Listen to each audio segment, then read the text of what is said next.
प्यारे सज्जनों, धन धन सतगुरु तेरा ही आसरा। आज हम एक ऐसे प्रेमी का एक दृष्टांत सुनाना चाहते हैं जो उनके साथ साहब अस्थाना जी के समय का घटनाक्रम है। लेखक ठाकुर सिंह ग्रट ने एक पुस्तक लिखी, सत्य की खोज और बेजुबान को जुबान। लेखक ने अपने पुस्तक में इस वृत्तांत का जिक्र किया है, इस दृष्टांत का जिक्र किया है। पुस्तक के पृष्ठ संख्या 9 पर उन्होंने एक दृष्टांत दिया है, उसको हम आपको सुनाते हैं और सुनकर आप लोग लाभ उठावें जी। साहब अस्थाना जी सच्चा सौदा डेरा हरियाणा एक रात मेरे पास रेलगाड़ी लेकर आए और मेरे को कहा कि आप पुत रेल पर चढ़ तैनो दुनिया दी सैर करावा। मैं उस समय बहादुरा पटवारी था। रेलगाड़ी में और कोई नहीं था, सिर्फ रेलगाड़ी गुरुजी ही चला रहे थे। मुझे रेलगाड़ी में बैठाकर सारी दुनिया की सैर कराई, जैसे अमेरिका, रूस, चीन, जापान, इंग्लैंड आदि। ऐसा कोई देश व स्थान बाकी नहीं छोड़ा जो मुझे ना दिखाया गया हो।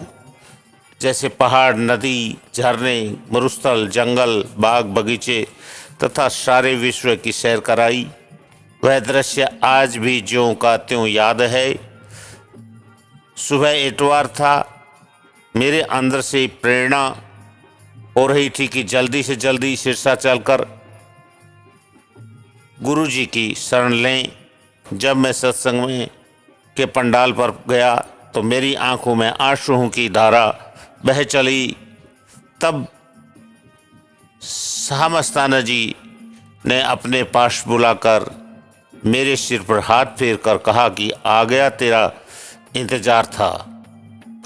ठीक है, तू आ गया, अच्छा हुआ। इसके बाद 1 महीने तक मुर्शिद जी के सानिध्य में रहकर अभ्यास किया तथा अभ्यास का क्रम जारी रहा। सन 1979 सितंबर महीना गांव डाबड़ी तहसील भादरा में पोस्ट मास्टर के पद पर कार्यरत था। वहाँ पर भी साहब अस्थाना जी के बताए शब्दों का अभ्यास करता था। एक रोज अभ्यास के दौरान बताए गए अनुसार सूरज शब्द का मेल हो गया। इस मेल से प्रथम नीले रंग का गोला चक्कर बना, बाद में नीले की जगह पीला चक्कर हो गया तथा पीले चक्कर में एक छोटी सफेद बिंदी में एक छोटी दीपक की बाती टिमटिमाने लगी। कुछ देर बाद में वह दीपक की बाती बड़ी होकर सफेद हो गई। उस सफेद बाती की एक चमकीली काफ़ी लंबी गुफा बन गई। उस गुफा में मैं चलता गया। उस गुफा के पार होने के बाद आगे सूर्य जैसा प्रकाश हुआ। कुछ क्षण बाद में इतना प्रकाश हुआ कि उस प्रकाश का वर्णन नहीं किया जाता। उस प्रकाश के बाद मेरे शरीर में से जीवात्मा रूपी भंवरा निकलकर एक बड़े बरगद की टहनी पर बैठ गया। मेरा शरीर मुझे अलग पड़ा दिख रहा था। कुछ देर बाद मैं इस जीव रूपी भंवरे को शरीर में लाना चाहा। काफ़ी कोशिश करने पर भी वह शरीर में नहीं आया। मैं घबरा गया कि अगर यह वापस शरीर में नहीं आया तो इस शरीर को लोग जला देंगे और राम नाम सत कर देंगे।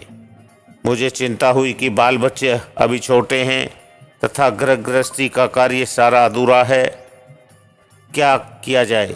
सुबह तो लोग राम नाम सत कर देंगे।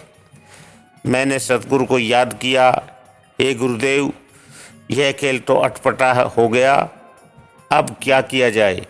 इस तरह की प्रार्थना से जो वह पेड़ की शाखा पर जो जीव रूपी भंवरा बैठा था वापस शरीर में प्रवेश कर गया। सर्दी का मौसम था। जब शरीर में चेतना आई और मैंने शरीर को देखा तो सारा शरीर पसीने से भीगा हुआ था और सारा शरीर पूरी तरह से कांप रहा था। दूसरी शाम जब मैं अभ्यास पर बैठा तो अभ्यास पर बैठते ही वही दृश्य बनना शुरू हो गया। भय के कारण मैंने उसी वक्त अभ्यास बंद कर दिया। इस दृश्य को देखकर मुझे बेहद खुशी हुई कि इस दृश्य को तो मैं जब भी चाहूँगा देख लूँगा। मैंने सतगुरु को धन्यवाद दिया कि जिस मंजिल के लिए संत महात्मा तपस्या करते हैं वह मंजिल तो मिल गई।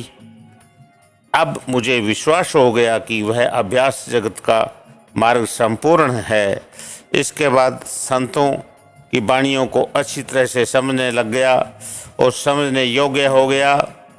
इसके बाद कल्पना हुई कि यह देह तो अभ्यास है, देह तो नाशवान है।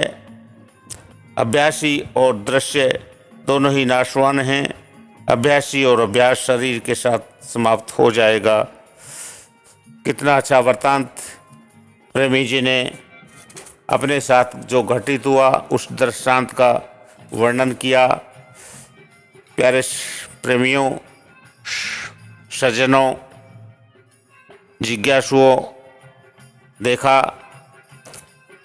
कौन कहता है कि चढ़ाई नहीं होती, कौन कहता है कि मार्ग नहीं मिलता। सब कुछ संभव है। सतगुरु की दया मेहर, हमारा अंदर पैदा हुआ चाव और हमारा नसीब ही हमारे को इस मार्ग तक ला सकता है। धन धन सतगुरु तेरा ही आसरा।